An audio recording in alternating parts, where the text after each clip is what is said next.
guys, and welcome back to another video. In this video we're going through the Melbourne Demons getting absolutely smoked by Gold Coast, in particular Matt Rowell, who had an absolute stunning game. 19 clearances, 19 contest possessions, 13 clearances, not 19, only 13. 36 touches, 5 marks, 7 tackles. He basically did it all. Was one of the leaders outside of them in the midfield for marks and tackles across the game. And yeah, most handballs, pretty much most kicks aside from Johnny Noble. And he was just absolutely dominant, and 129, 136 for him. But anyway, let's jump into this game. So I already recorded this and stuffed it up about 8 minutes in. But the main talking point from Melbourne was sort of this midfield mix. Why is Ed Langdon getting enough of this ball here, 13-16? He's getting 29 touches of the ball. He's not the greatest, most damaging user. He had 478 metres gained, which Trent Rivers on, what is that? 7 less touches. I know the same amount of kicks had 29 more metres gained. You've got guys like Petrarca with 4 less kicks, having about 100 metres less gain than him. You've got a lot of guys here having more metres gained or more damaging metres gained on limited disposal. So I just don't know about that with Langdon, if he should really be doing that. And it's sort of symptomatic of the Melbourne game style at the moment, that they've paid big bucks for their midfield, yet they don't know how their midfield mix is going. And that's a real struggle, and they're going to really struggle this year if that is right. Clayton Oliver, it's one of these scores that in Supercoach, it sucks that he only got 80, but you can see the way in which he's going to get more points is just limiting the clangers here. 7 clangers, just that was horrific. But a 108 in fantasy, when he didn't really take the game over, is a really good score.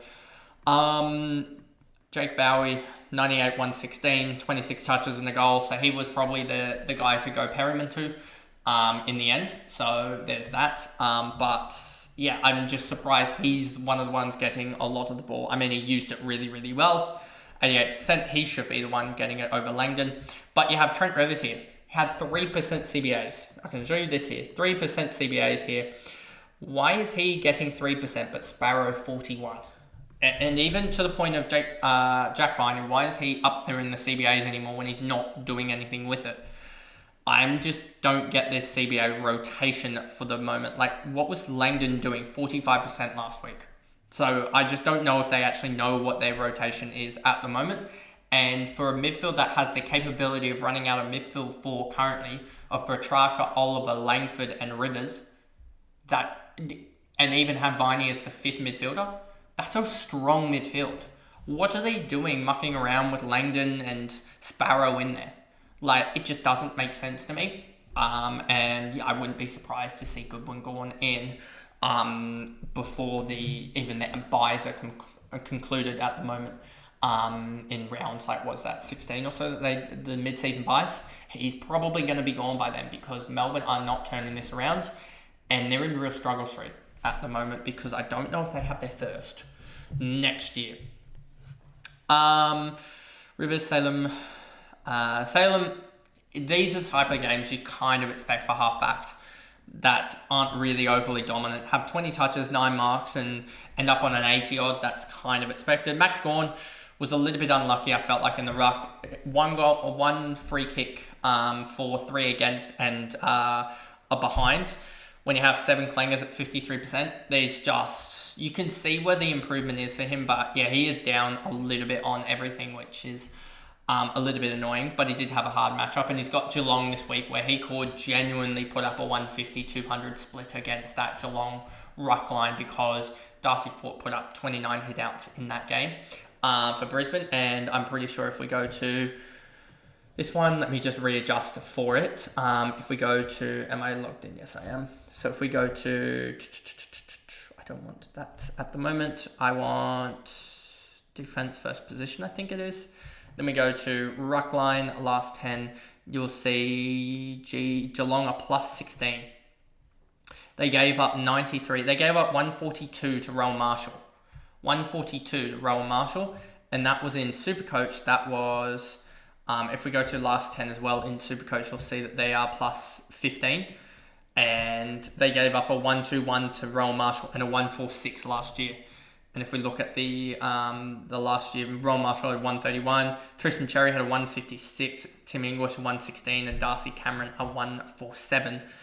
And those guys all went absolutely huge. So the only guy not to go huge in Supercoach, I believe this is, are we looking at Supercoach? Yeah, I think we are, is Luke Jackson. Basically, Luke Jackson and Bailey Williams, who went just on what they were. But yeah, they are just a massive, massive plus for everything, I think, in general.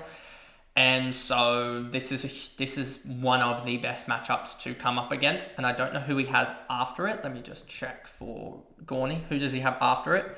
So he has got Geelong and then Essendon. Essendon's one of the tough ones, aren't they? Essendon are minus 10 in the last 10. What are they in the last 5? They are minus 16. Whew. And then the last 5 here, they are minus 18. And North's minus 21. North becoming a hard ruck matchup is surprising. Freo becoming an easy ruck matchup, surprising as well. So Gawn has Essendon and then Freo, Richmond, West Coast. If we look at that, Freo, Richmond, West Coast, he comes up in the last 10 because we'll expand it a little bit. He comes up against Richmond, Freo, West Coast, second, third, and fourth easiest in fantasy. So he's got, in the next 5 games, he's got the easiest 4 matchups in the last 10 games across fantasy and 4 of the easiest 5 matchups in Supercoach. I know that Freo will have Darcy, which changes it slightly, but he's got that ruck matchup to come. It's hard, that Gawn. He looks slightly out of it, but that he does have an easier matchup. And Gold Coast are known to be minus 4 and are a, what are they in here? They are a minus 5 in fantasy. So yeah, I'm not too worried about this because he's got such this cheap run to come up in the next little bit. Yeah, minus 6, so they're holding around about that. And also Tom Campbell had an absolute stinker in the ruck for the VFL, so he's not coming back anytime soon. Petrarca 80-80. Harvey Langford's a guy that we definitely need to look at in terms of the fantasy and Supercoach, just in terms of, is he a better one than Moraes? That'll be definitely a watch, given Moraes has Moraes has probably the better backing, but in terms of the break even, but Harvey Langford probably has the better role or job security, just given the Melbourne midfield looks horrific already, and he's had a really good game, and there's no one, I don't think he'll be sub again, to be honest with you, whereas Butters is coming back, and guys like that could easily push Moraes out of the side as they'll just push their on-ballers to wingers. Viney, Sparrow shouldn't be in the side, let's be honest. Fritsch had an absolute stinker, we talked about him quite a lot, and how he basically cost them about 25 points or so. He missed 3. He also had that one with Petrarca that went out just out of bounds after him calling Petrarca off the ball. He also had 3 or 4 times where he was up on the wing more and it just didn't work, simply put. And then Henderson, 42-43. His cash generation there, we looked at it, and basically with him scoring a 43 and then 55s, he goes up to like 250 by round 10 or so, I think it was. And so there's that. And then we get over to Gold Coast, as I don't want this one to run too long. And I'm sorry that the Gold Coast section we're going to fly through, but they don't really have too many relevant players. Matt Rowell, 129, 136. Definitely a guy to watch. We had this problem last year where he goes off for 5 or 6 weeks and then just falls off. So it will be interesting with Gold Coast. We project being a better team than last year. They are actually winning away from home, which is really good to see Gold Coast actually finally doing it. But yeah. Does Matt Rowell really profit off them being good, I guess, away from home? And then Noah Anderson, definitely a guy that we should look at as well, as he's really starting to round out his game here. If I go to Anderson here, let's look at his scoring so far. He's gone 2 117s in a row. So, yeah, Anderson's definitely a guy that you can look at actually for fantasy as well, as he's done really, really well in the game so far, and he does have, I mean, he probably is coming up a tag soon, as Raoul's not going to be the one that gets tagged, and Anderson's the one that probably will get the tag against Sydney at least. So that is the worry, is that he cops Sydney, then he cops Jared Berry. So yeah, that's the worry about this year. It's just the tags, and I guess everyone coming up to them has them eventually, so you're just trying to skirt around them a little bit, or not trade into a tag. Touk Miller, he was outstanding. 23 touches, 9 marks, 3 goals. Closey did all right. Humphrey as well. This is probably a bad miss. I don't know what he's put up in terms of fantasy, but let's just look at it. He's gone 79.5, so he's gonna really jump up in price. So yeah, these guys were probably left out of it here. Bailey Humphrey, absolutely outstanding game he had. 15 contested possessions. He's going to be a midfielder in no time at this point. Wits 79,109, and then no one else really matters too much from the likes of the Gold Coast Suns, as they don't have their rookie and Leo Lombard out there at the moment, who I saw running on track in the last week or so, but not out. Still a couple of weeks away. I have a guess from contact training, and then he'd go through the VFL, so he's still months away. I'd hazard a guess from that shoulder.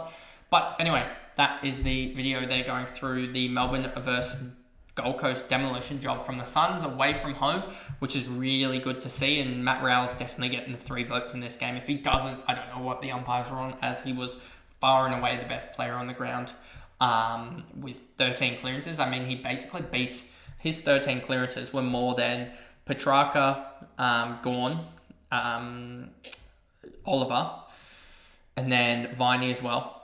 I think, did he beat pretty much the whole Melbourne midfield? If you look at it, Viney and Langford? No, Viney, Sparrow had 2 combined. Petrarca, that gets him up to 4. Gawn 5, Salem 6, Rivers 7. Oliver had 5, so that's up to 12 clearances. Langford 13. So they beat the whole Melbourne midfield. He beat the whole Melbourne midfield, or tied with him, except for Harvey Langford, if you don't include him. That's how dominant he was. But anyway, that is the video there. If you did enjoy it, remember to like and subscribe, turn the notification bell on so you know when I upload. If you're listening on Spotify, give me a follow and a rating over there, and I'll see you guys for the next recap. Bye, guys.